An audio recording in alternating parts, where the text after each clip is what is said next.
Ever since college, I had been following Ethan, a young man from the capital's elite circle. Upon graduation, I stepped into the world of the wealthy. Everyone said I was lucky to have his affection and attention. But later, when cancer tormented me to the brink of despair, he was busy accompanying the female students he sponsored, shopping and having fun.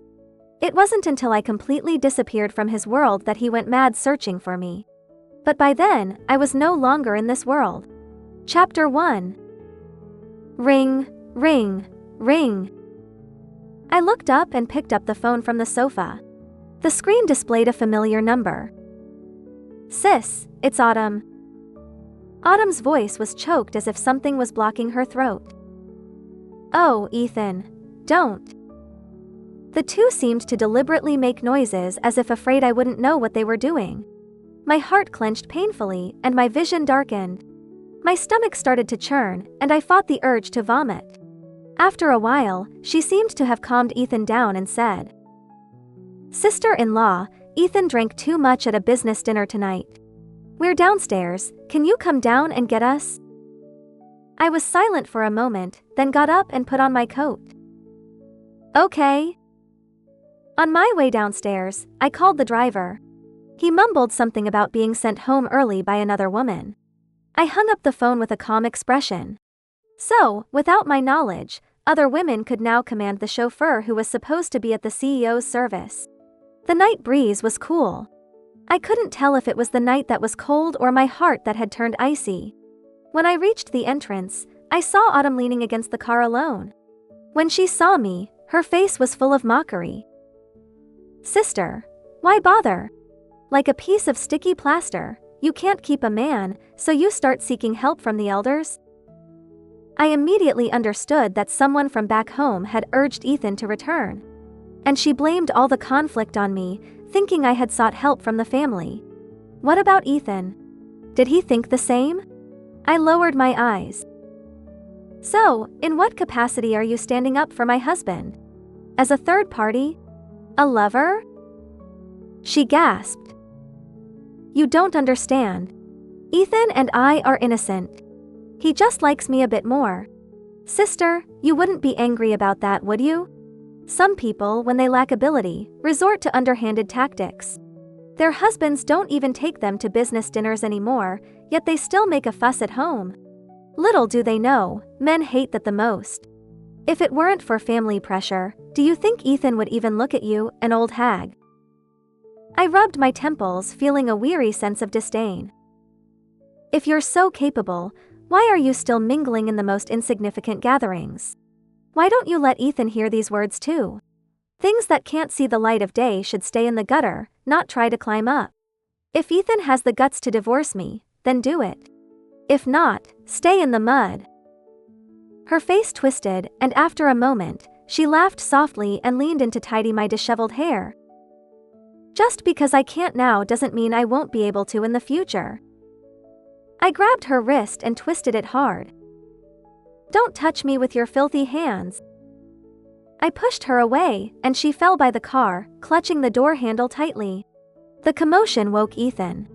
His dark eyes were confused, but when he saw Autumn on the ground, they instantly cleared. He hurriedly got out of the car to help her up, looking somewhat annoyed. "Who did this?" I stood right in front of him, but he didn't spare me a single glance. In the past, he couldn't bear to be apart from me, wanting me by his side every moment. My nails dug into my palms, the pain bringing me back to reality. It was me. His angry eyes met mine, and I was stung by the coldness in them. "What are you doing now?" Autumn kindly brought me back. "Do you want to drive me away?" I lowered my head, silent, quietly listening to his concern for another woman. My hand rested on my still aching stomach. I was indeed losing hope. I suddenly recalled our past entanglements. I found Autumn at the base of the Tang Corporation building. I pitied her for wearing only a thin school uniform in the dead of winter. So, I draped my coat over her shoulders. She regretfully said she could no longer study or enter such a good company. So, I begged Ethan to add her name to the sponsorship list. But later, she got into Tang Corporation as she wished and took my husband away. Autumn was still there, coquettishly clinging to Ethan. For a moment, I couldn't tell if she was Autumn or the old me. I too was once a girl who could act spoiled and throw little tantrums, and Ethan used to be most fascinated by that side of me. But the prejudice and discrimination in the wealthy circles, their contempt and mockery of my background and speech, even saying that a canary like me should be kept in a cage for display. I was warned by my family, and to avoid dragging Ethan down, I had to restrain myself and become a proper Mrs. Tang. Yet, I never expected that while I avoided external storms, I couldn't escape the indifference and disdain from the person beside me. Autumn was finally comforted and even pulled Ethan, asking him not to be angry with me. Ethan, with a stern face, patted her head and told her to go home quickly. Autumn drove away in Ethan's car, rolling down the window before leaving, her face bright and charming. "Ethan, I'll come to pick you up tomorrow." Ethan, who had been smiling gently at her, turned to me with a cold sneer. "What? Can't sleep without someone by your side? Had to make me come back? Happy now that you've completed Mom's task. I warn you, keep your malice to yourself. If I find out you've done anything to Autumn, don't blame me for being ruthless." It felt like a knife had pierced my heart. I struggled to breathe, my face pale. I realized once again, he no longer loved me. He was no longer the savior who cherished me above all else. Chapter 2. The next day, Autumn arrived early. She even knocked on our bedroom door. Ethan glanced at me first, then told Autumn to go to the study to find some documents. I lowered my eyes, silently telling myself not to delve into the fleeting panic in his eyes. He no longer cared about my feelings. Stop being delusional. While Ethan was in the shower, I slipped into another bathroom and vomited violently. When I came out, I found that the half-open door was not Ethan's study but mine. I hurriedly pushed the door open, and the papers Autumn was holding flew into my face. "What are these?" "The billionaire's beloved." "How funny." Seeing me, she spoke her mind without any pretense. "You look older than my mom, reeking of old age, and still dreaming of being the heroine. Just wait, Ethan will soon fall in love with me. A caged bird like you, relying on men, how can you compare to a highly educated modern woman like me?" But I wasn't aging, I was sick. I looked at the outline and charts in my hand, feeling a deep heartache. Emotions surged, and I couldn't help but retort. "So, a modern woman learns to be a mistress and steal other people's boyfriends." She was a bit embarrassed and angry. "Don't make our relationship sound so ugly. It's still more noble than someone like you who clings to the rich." My hand froze. "See, this is the student I begged Ethan to sponsor." Not only did she not appreciate me, but she also despised me from the bottom of her heart. Her mind was filled with the wealthy and handsome CEO of Tang Corporation. I straightened my back.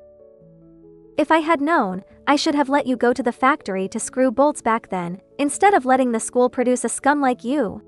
You, who had to be given food, even licking the bottom of the plate, get out of my room." After this outburst, I was exhausted, leaning against the door frame, panting slightly. She was infuriated, looking around for something to retaliate with. Finally, her eyes landed on the photo frame on my desk. She triumphantly picked it up, but before she could speak, I shouted, "Stop!" Startled, she dropped the frame. The glass shattered, cutting her leg. I staggered to pick up the frame, and she became even more arrogant, stepping on it with her high heels.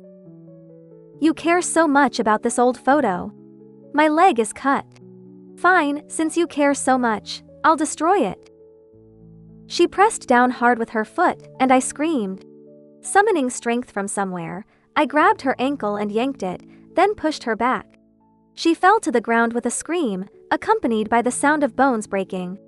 Tears blurred my vision as I picked up the frame, trying to smooth out the creases in the photo. Grandma's face was no longer recognizable, just a big hole left. Grandma was my only family in this life, and this was our last memory together. Now, it was destroyed by Autumn. My eyes turned red, and I dragged her by the ankle, slapping her wildly.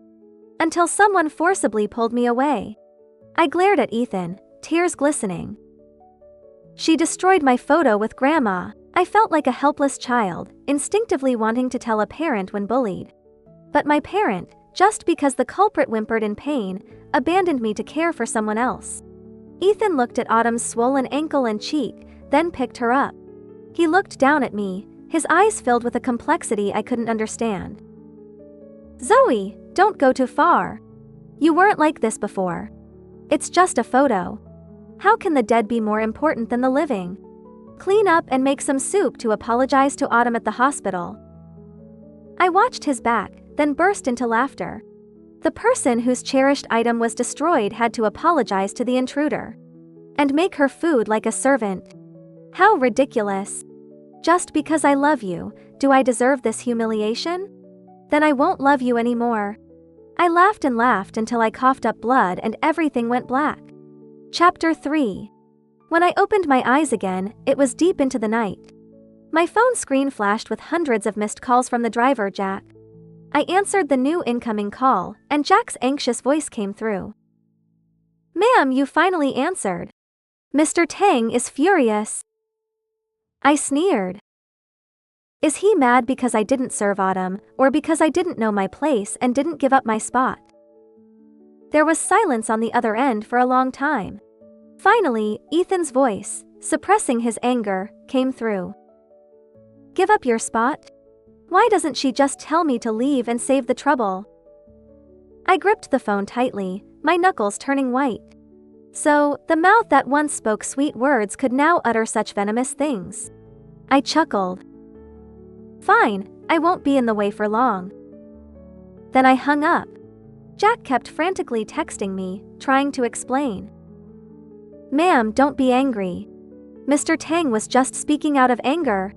He loves you so much, he wouldn't really want you gone. Please don't do anything rash. But some words once spoken are like water spilled, never to be taken back. I didn't know if Ethan truly wished for my disappearance, but I was sure I would never say such a curse to Grandma. I turned off my phone, took out the first aid kit, and numbly pulled out the shards of glass from my body. Even though I was injured, why did everyone turn a blind eye? In the following days, Ethan didn't come home. I didn't ask. I just buried myself in the study, writing nonstop. Until 2 days before my birthday, I left the villa, pre-ordered a cake and flowers, and carefully decorated the room. However, on my birthday, the delivery boy tripped, turning the cake into a mess of cream. The florist called, saying a dog had gotten into the shop and ruined all the flowers. It was as if the whole world had cut ties with me. I tried not to care about these ominous signs. I got up to find some bread to eat, but my vision suddenly went black. At that moment, I thought of someone else.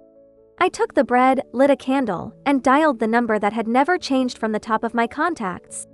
The phone rang for a long time before Ethan answered, his first words being, "Do you know you're wrong?" I didn't respond, instead asking about the noise on his end. He didn't answer, but I clearly heard a woman's voice. "Ethan, that shop looks great. Can you push me over to take a look?" So, Ethan didn't even care about Autumn's presence when answering my call. A thought struck me, and I almost pleaded. "Ethan, it's my birthday today. Will you come back?" Ethan seemed hesitant but ultimately couldn't resist Autumn's coquetry. "You made Autumn so upset and still have the nerve to ask me to come back for your birthday? If you don't understand your mistakes, don't call me." Then, as if to make up for it, he added, "If you behave, maybe I'll throw you a grand party next year. But I won't have another birthday. And you'll never have the chance to see me again." Thinking of this, I felt a secret sense of satisfaction. The trembling caused by pain inadvertently revealed itself. "Ethan, just this once, can't you choose me?" What I got was Autumn's urging and the beeping sound of Ethan hanging up. "Stop being unreasonable. If you don't even know where you're wrong, how dare you ask me to come back?" I stared at the disconnected screen, clutching my chest and laughing. Laughing until tears uncontrollably fell. "Ethan, I gave you the last chance. I hope you never regret your choice." Chapter 4. The candlelight flickered, and Grandma's old photo slowly turned to ashes before me. I seemed to see her glowing figure appear before me. I joyfully grabbed her warm, dry hand, feeling at ease. "Grandma, what kind of people do others love the most?" Grandma gently patted my head. "Child, people often love those they can't have." I smiled contentedly, closed my eyes, and waited for her to take me away. But when I opened my eyes again, I was still in the world. In the mall. Next to Ethan. How unlucky! What did I do to deserve being entangled with him even after death? After trying various ways to escape to no avail, I sulked and chose a spot farthest from him to curl up. It turns out that even mutual support can eventually lead to mutual disdain. I remembered the first time I met Ethan. He saved me from being drugged at a bar. At that time, he was radiant, like a beam of light in the darkness. I fell for him instantly. After that, he often came to take care of my business. I needed money, he needed companionship. We hit it off, giving each other warmth in the dark. Until the doctor announced the deadline for Grandma's surgery, I cried and begged Ethan for money. But he seriously and solemnly confessed to me, promising to protect me for a lifetime. I still remember the joy in his eyes when I nodded, as if he had found a rare treasure. At that time, he hadn't fully taken over Tang Corporation, still carrying the vigor and a bit of naivety of youth. That was the version of him I loved the most. Coming back to my senses, I glanced at Ethan on the sofa, constantly checking his phone, and turned away in disgust. 7 years had passed, and his eyes were now filled with coldness and calculation. The boy I once loved might no longer exist. Autumn appeared in a wheelchair, wearing a new dress. She only sprained her foot but acted as if she were paralyzed. She shyly asked Ethan if she looked good, her tone completely different from when she spoke to me. I thought Ethan would shower her with compliments, but he just glanced at her and said, "It's okay." Then he shifted his gaze, his fingers tapping on the screen. I floated over to peek and saw it was our chat interface. The last message was from half a month ago, asking when he would come home, saying I missed him. At that time, I was in unbearable pain from stomach cancer, just wanting to feel my lover's warmth to endure the agony. But he didn't respond, thinking I was seeking support from my family. Later, I learned he was watching fireworks with Autumn that day, hosting a small party. So now, I didn't think he was concerned about me spending my birthday alone. He might be blaming me for not being grateful and not taking the initiative to reconcile. Autumn's eyes flashed with disappointment but quickly adjusted, hypocritically saying, "Ethan, it's Zoe's birthday today. Won't she be upset if you don't go?" Ethan quickly locked his phone, placing it face down on the table, looking impatient and unwilling to mention me. "It's fine. I've spoiled her too much, making her unruly. She used to be so sensible, but now she's getting more and more out of hand. If I don't show her some color, who knows how arrogant she'll become." Used to be. But I was sure I was loved back then. Loving someone is like tending a flower. If given a choice, who would want to become a person who constantly complains? I always considered myself reasonable. Even when our relationship was at its most distant, I tried to maintain the dignity of a wealthy wife. I even became more elegant and poised. I didn't understand what he wanted. Since I couldn't figure it out, I stopped trying. Men always find more suitable reasons to comfort themselves. Ethan stood up and bought all the clothes Autumn had tried on. He took her wheelchair. "Let's go. Where else do you want to go? Today, Ethan is all yours." Autumn pointed excitedly to another store, her face full of smugness. Chapter 5. I had no choice but to follow them around all day. After dinner, Autumn looked scared and told Ethan. "Ethan, someone has been knocking on my door late at night recently. I'm really scared. Can you stay with me tonight? I have a guest room. I really just want you to keep me company. I'm so scared." As she spoke, she started crying, her tears like broken pearls, looking quite pitiful. Ethan hesitated for a moment but eventually agreed. I felt a blockage in my heart, realizing that even the dead could feel anger. I couldn't imagine how furious I would be if I were still alive. Such a low-level lie, and Ethan believed it. abandoning his wife on her birthday to stay at someone else's house. How shameless! I was so angry I stomped my feet, wanting to slap both of them. But in reality, I could only pass through their bodies, ending up at Autumn's house. I watched as Ethan casually placed a pair of pink slippers at Autumn's feet. Then he took out a pair of men's slippers, just as naturally. He wasn't even this familiar with his own shoe rack. "Ethan, make yourself comfortable. I'm going to take a shower." Ethan nodded, walking to the window, seemingly lost in thought. After a while, he took out his phone and sent me a message. "I'm not coming home tonight." Maybe he waited a few minutes without a reply, growing agitated and tugging at his tie. "If you admit your mistake and beg me, I might come back to spend some time with you." After waiting a bit longer with no response, he angrily shook his hand. "Hey now she doesn't even reply to my messages." I couldn't help but laugh coldly. I used to reply to his messages instantly. I understood he was busy with work and didn't want him to worry, so I even took my phone into the bathroom while showering. Of course, he had never experienced being ignored by me. Just then, a scream came from the bathroom, as if Autumn had slipped. "Ethan, it hurts!" "Ethan, ah!" I chose to look away, but I didn't hear any footsteps moving towards her. From the reflection in the glass, I saw Ethan staring at his phone. It wasn't until Autumn called out again that he seemed to snap out of it, muttering, "If you don't reply to my message, don't regret it later." Then he went into the bathroom. I suddenly felt a deep sense of disgust towards Ethan. When we were in love, he was considerate and attentive. Now, his arrogance and nastiness were completely different. I couldn't tell if he had changed when I wasn't looking or if I never truly knew him.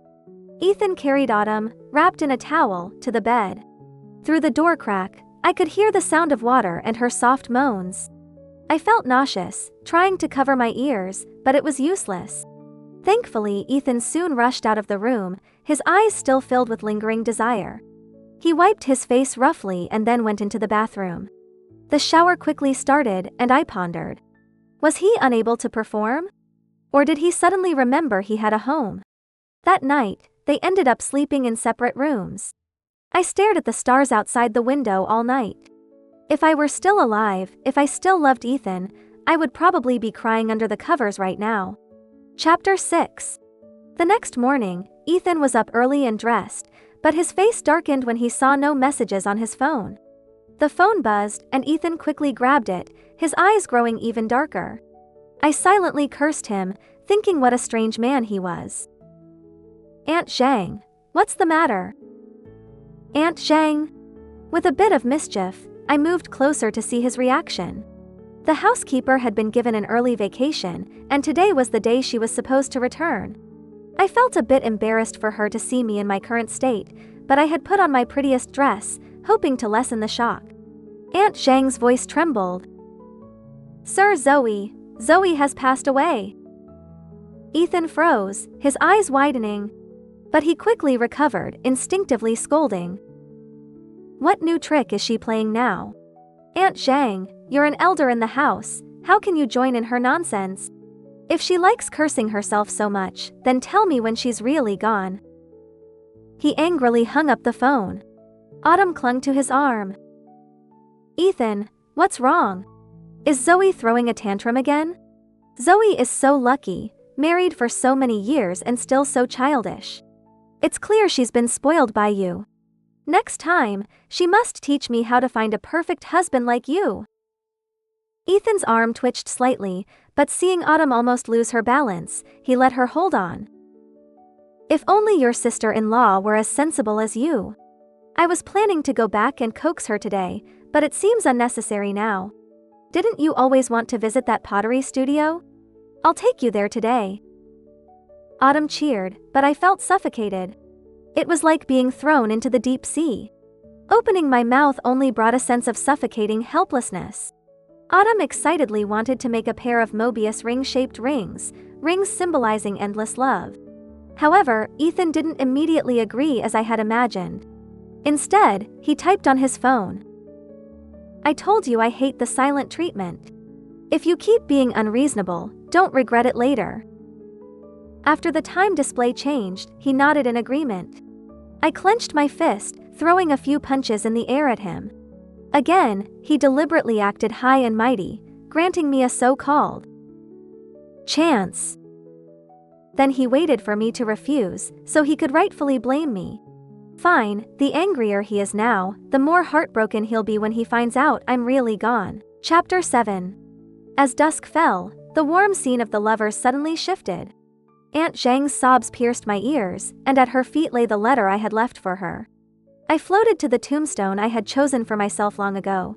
An aunt I barely knew was crying for me. Ethan, what about you? Would you feel even a bit of sorrow for me? I lay on the tombstone, basking in the sun for a while, then was pulled back to Ethan's side by some force. The prepared rings had been handed to the clerk, and he was leaning against the window, talking on the phone. Opposite him stood Jack, the driver's son. Ethan listened, growing increasingly agitated, finally losing control and cursing. "You're talking nonsense." In the distance, Autumn was startled by his outburst, pushing her wheelchair closer but not even touching his clothes.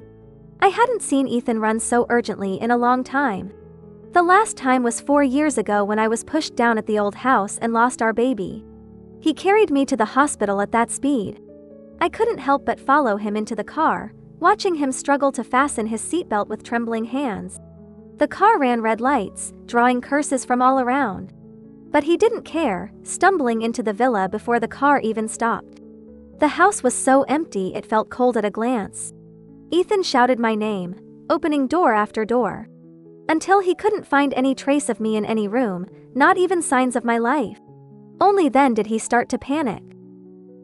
"Impossible, how can she be gone? Zoe, come out now, or I'll really get mad." He frantically searched the wardrobe, thinking I had bought many new clothes out of spite. But since the miscarriage, I had rarely dressed up except for necessary occasions. He then ran to the shoe cabinet. I remembered always telling him how each pair of high heels could give a girl a different charm. But now my feet were swollen, and all my high heels, along with my clothes, had been dealt with by the housekeeper. He stared blankly at the empty cabinet, his body swaying slightly. Then he suddenly looked up. I knew he remembered my favorite place in the house. The study. Chapter 8. Ethan, I find myself getting more and more confused. Sometimes the scenes of our love become blurry in my mind. Ethan, I know you treat Autumn differently. Often, I feel a pang of jealousy, but I can't bring myself to harm her because if anything happened to her, you'd be heartbroken, right? Ethan, I understand you no longer love me, so I packed all my things in advance. The last thing I can do for you is not to be a burden. See, I'm quite considerate, aren't I? Ethan, I won't have another birthday. Even if you didn't come back, I don't blame you, but remember, I've always loved you. I had a dream where our child called me Mom, saying he missed me. Ethan, I'm so tired. Now that you have Autumn, I'll go keep our child company. Ethan opened letter after letter, his face showing no emotion. When he finished reading, his eyes fell on a crumpled diagnosis report in the trash. Though discarded carelessly, the diagnosis result was still visible. He tightly gripped the report, the already crumpled paper now even more fragile. At this moment, he finally recalled many neglected details and self-righteous thoughts. My vomiting became more frequent, but he thought it was just my old stomach problem acting up. I tossed and turned in pain at night, but he just turned over and continued sleeping. As the weather grew colder, the bedroom blankets got thinner, but he never asked about it. These things, one by one, weighed heavily on his heart like an invisible mountain. He finally bent over, his clenched fists trembling slightly. Seeing him like this, I couldn't help but smile coldly. I knew he was sad, but I also knew he wasn't sad for me. What pained him was that the only person who loved him wholeheartedly was gone. So, I never bet on his love for me, but on his selfishness. With this selfishness, I could fill his remaining years with longing and sorrow. After all, there would never be another foolish woman who insisted on paying off past debts on her own after marriage. Foolish women often meet bad ends. I am a living example. When Ethan hung up Aunt Zhang's call and went downstairs, the password lock beeped as it unlocked. I noticed a glimmer of hope in his eyes, but it vanished when Autumn appeared. Autumn was startled by his gloomy expression, pouting. "Ethan, why the long face? You scared me. Is Zoe out playing again? A married woman shouldn't neglect her home. Look how empty and cold this house is. Oh, I just expedited the order. Our rings will be ready tomorrow, and then..." Her anticipation was cut short as Ethan walked past her without a word, accidentally bumping her wheelchair. Autumn quickly jumped off the tilted wheelchair, hopping after him. She grabbed Ethan's arm. "Ethan?" Ethan impatiently pushed her away. "Get lost, stop clinging to me. I was just playing with you, did you take it seriously? Who do you think you are, daring to mention Zoe's name? You're not even worth a strand of her hair. From today on, you're fired." Autumn fell to the ground, her already injured ankle swelling even more. She stared at Ethan's departing figure in shock, then broke down, screaming, "Why?" But Ethan didn't spare her a glance, driving straight to the cemetery. I watched coldly, thinking how quickly a man's heart could change, faster than the frost in the Arctic. Chapter 9. Ethan stared at the blank tombstone, momentarily stunned. "Zoe is my wife. Why isn't beloved wife Zoe engraved on the tombstone?" He clenched his fist, pounding the tombstone until his fingers bled, but he didn't stop. Finally, he kicked it, leaving deep imprints on the black stone. I thought, even in death, he wouldn't let me rest in peace. Maybe the heavens heard my complaint because Jack soon arrived, cautiously saying, "Mr. Tang, this was Zoe's request." Ethan's anger caught in his throat. After a long pause, he softly said words that almost vanished in the wind. "Even in death, she didn't want to be associated with me." Jack glanced at him, his expression complex and indescribable. As the sky darkened, Ethan sat by my tombstone, unmoving like a statue. It was as if he couldn't feel the falling rain.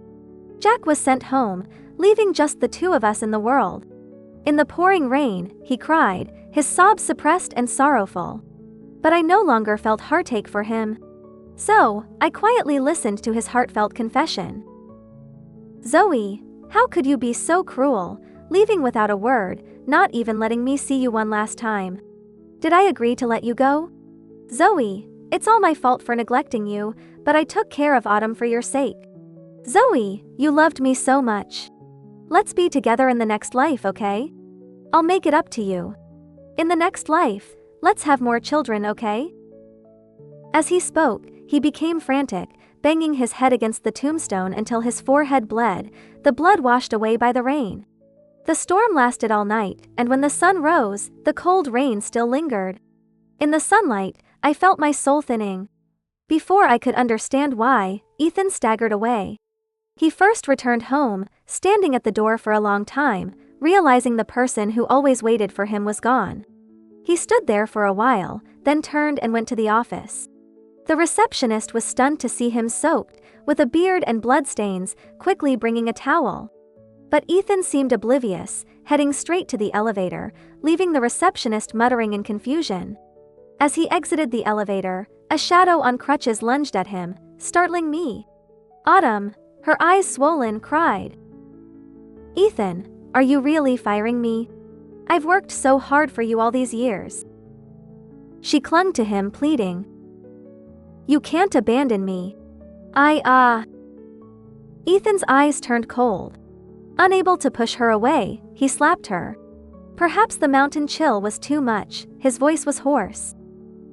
"I told you, you're not worthy to stand by my side. I only love Zoe. If you keep pestering me, I'll have the legal department make you return every cent you spent." Autumn was stunned by his ruthlessness, falling to the ground, clutching his pants, laughing. "She's gone, and now you act all devoted. Why didn't you say you loved Zoe when you kissed and hugged me? If you loved her so much, why didn't you stay with her when she was sick as a ghost?" These words hit Ethan hard. He kicked her. "Zoe was kind to you, and you dare speak of her like this." Autumn coughed up blood, like a cornered animal, revealing all the secrets she knew, including some family scandals. Ethan, enraged, lost his mind, kicking her repeatedly. Watching them tear each other apart, I felt a strange sense of relief. Chapter 10. The rain must have been cold that day because Ethan was sick for half a month without recovering. I didn't know if the virus was too strong or if he didn't want to get better. He spent his days clutching my letters, muttering like a madman. He didn't even glance at the contracts sent by the company, signing them blindly. He looked like he loved me to death. Later, he turned to drinking, saying he wanted to make up for what he owed me. But what he owed me was more than a few drinks. He locked himself in the room, drawing the curtains tightly as if that would bring me back. His brother visited him once, seeing his disheveled state, and sighed. "I told you you'd regret it. Now you don't even have a chance to make amends." He sighed, picking up the bottles, only to be punched by Ethan. "You're talking nonsense. Zoe just went out to play. She didn't stop loving me, didn't leave me, and didn't die. Even if she died, she'd be with me. It's all your fault for driving her away. If you hadn't called her unworthy, she wouldn't have been mad at me." The man laughed bitterly, grabbing Ethan's collar and punching him. "Now you regret it. When Zoe was sick, you pretended not to see. You say we insulted her, but how good were you to her? You almost did it with Autumn in front of her." I felt so vindicated, I wanted to applaud. Ethan, beaten black and blue, threw a vase. "Get out." The man adjusted his suit. "Fine. If I care about you again, I'm a fool." Ethan stayed in the dark, pushing away his last brother as he had pushed me. When he finally emerged, it was because the family had the door removed. The old man, leaning on a cane, knocked repeatedly. Because of Ethan's inaction and random signing, the family had lost billions, and the stock price plummeted. The family's status fell, even dropping out of the top 10 wealthy families. In anger, the old man brought back an illegitimate son and kicked Ethan out of the company. Even the villa was sealed, saying he could return when he figured things out. But Ethan wandered aimlessly to our old date spots. At night, he slept on park benches or under bridges. He looked like a beggar in fancy clothes, wandering madly every day. A local thug, annoyed by his arrogance, broke his leg one night and cut off an ear. From then on, he became a destitute beggar, completely abandoned by the family. He started fighting stray dogs for food, one day chasing them onto the road, where a speeding car hit and ran over him. The leaking oil spread, and in the explosion, I clearly saw Autumn's haggard, hateful face in the car.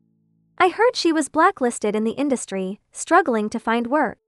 Accustomed to luxury, she ended up with a married boss. Judging by the scratches on her face, her life wasn't easy. Good, let the bad ones deal with each other. This grudge ends here. As the flames pierced my body, I saw Grandma again. This time, she held a colorful wreath, placing it on my head. "Congratulations, my dear, for letting go and being reborn." I buried my face in her embrace, inhaling her scent, confirming it was really her. Grandma patted my head lovingly. "All right, let's go. We've delayed long enough, we'll miss the train to the afterlife. Do you want to ride with that boy?" I immediately pulled away, laughing through my tears. "No way, let him go with Autumn. I never want to see him again in my next life. In my next life, I want to live happily and freely." The end.